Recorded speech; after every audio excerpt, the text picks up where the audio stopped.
ada sebuah gendang terbuat dari kulit manusia, kulit seorang gadis.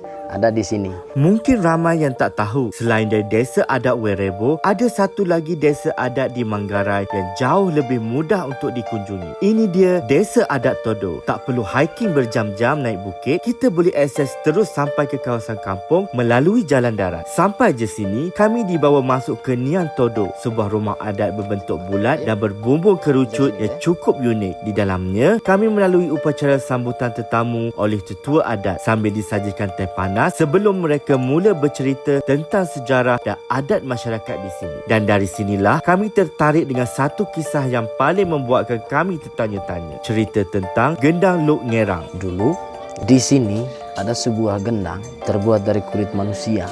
Sudah diteliti juga, kulit manusia, kulit seorang gadis. Ada yang bilang dibunuh untuk mengakhiri konflik.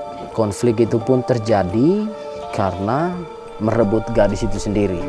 Jadi banyak orang yang merebut dia, saking cantiknya begitu. Nah, itu makanya dibunuh.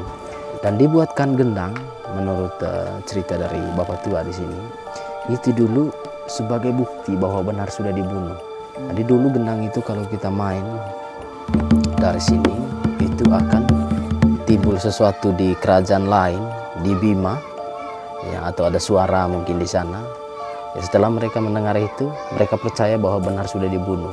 Yang membuatkan kisah ini lebih misteri, kami sebenarnya tak berpeluang melihat gendang tersebut. Ini kerana gendang tersebut tidak lagi dipertontonkan kepada umum. Ia disimpan sebagai pusaka yang sangat sakral untuk menjaga dan menghormati sensitiviti adat dan maruah individu yang dikaitkan dengan gendang tersebut. Jadi, walaupun kami tidak dapat melihatnya sendiri, cerita yang tersimpan di sebalik rumah adat ni je dah cukup buat desa adat Todo ni terasa penuh misteri.